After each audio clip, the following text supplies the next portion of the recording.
আজ আমি মুখ্যমন্ত্রী হিসেবে একটি মহতী ও সদর্থক পদক্ষেপ গ্রহণ করতে পেরে নিজেকে সৌভাগ্যবান বলে মনে করছি।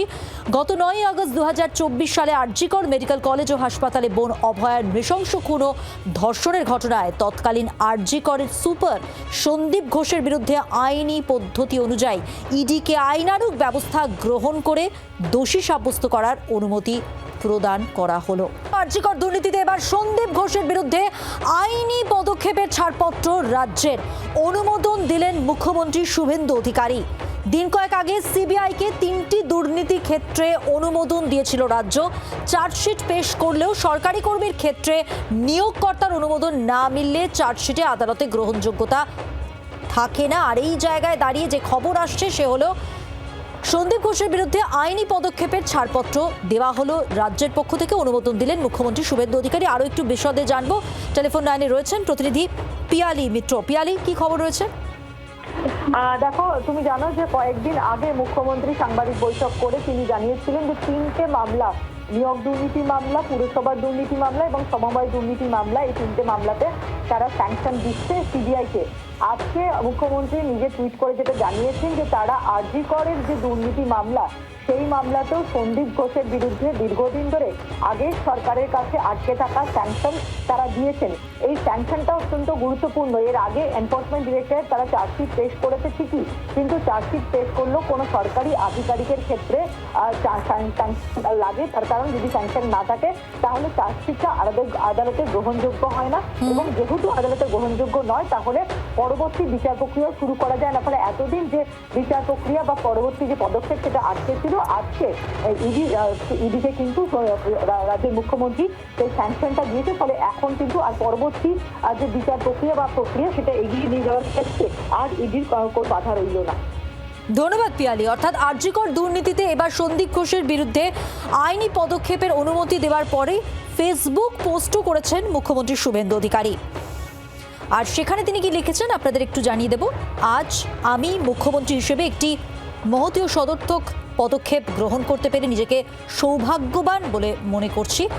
গত 9 আগস্ট 2024 সালে আরজিকর মেডিকেল কলেজ ও হাসপাতালে বোন অভয়ার নৃশংস খুন ও ধর্ষণের ঘটনায় তৎকালীন আরজিকরের সুপার সন্দীপ ঘোষের বিরুদ্ধে আইনি পদ্ধতি অনুযায়ী ইডিকে আইনানুগ ব্যবস্থা গ্রহণ করে দোষী সাব্যস্ত করার অনুমতি প্রদান করা হলো।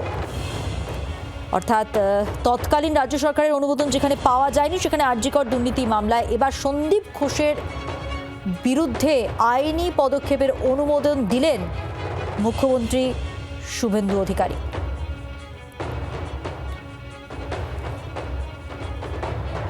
বিজেপি বিধায়ক তরুণজ্যোতি তিওয়ারি রয়েছেন আমাদের সঙ্গে টেলিফোন লাইনে। তরুণজ্যোতি বাবু, এই যে অনুমোদন দেওয়া হলো রাজ্য সরকারের পক্ষ থেকে, যে পদক্ষেপ অনুমোদন দিলেন মুখ্যমন্ত্রী শুভেন্দু অধিকারী আরজিকর দুর্নীতিতে সন্দীপ ঘোষের বিরুদ্ধে আইনি পদক্ষেপের, সেক্ষেত্রে এটাকে কিভাবে দেখছেন? এটা আমার কাছে না অত্যন্ত আনন্দের একটা মুহূর্ত। আপনারা জানেন আরজিকর দুর্নীতি মামলার প্রথম দিন থেকে আমি লড়েছিলাম। টালা থানার অভিযোগ, কলকাতা হাইকোর্টে মামলা, ডিভিশন বেঞ্চ, প্রত্যেক ক্ষেত্রে আমি ছিলাম।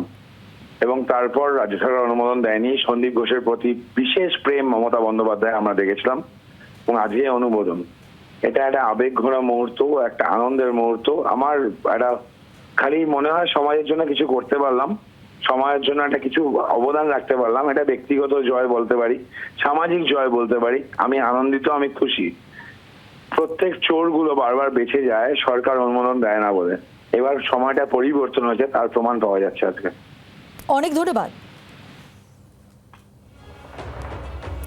দিন কয়েক আগে সিবিআইকে 3টি দুর্নীতির ক্ষেত্রে অনুমোদন দিয়েছিল রাজ্য। চার্জশিট পেশ করলেও সরকারি কর্মীর ক্ষেত্রে নিয়োগকর্তার অনুমোদন না মিললেও চার্জশিটে আদালতে গ্রহণযোগ্যতা পাওয়া যায়নি, ফলে বিচার প্রক্রিয়া আটকে থাকে। আর এবার আরজিকরের প্রাক্তন সুপার সন্দীপ ঘোষের বিরুদ্ধে পরবর্তী যে আইনি প্রক্রিয়া তা এগিয়ে নিয়ে যাওয়ার জন্য ইডিকে অনুমতি দিল রাজ্য।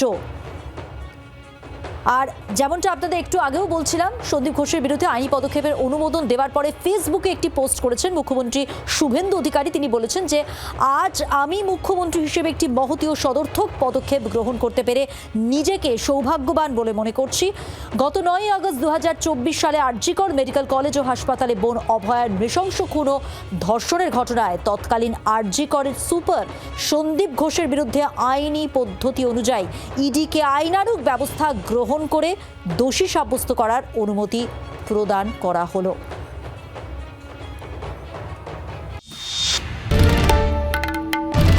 বাংলার আওয়াজ, বাঙালির আবেগ, জি 24 ঘন্টা।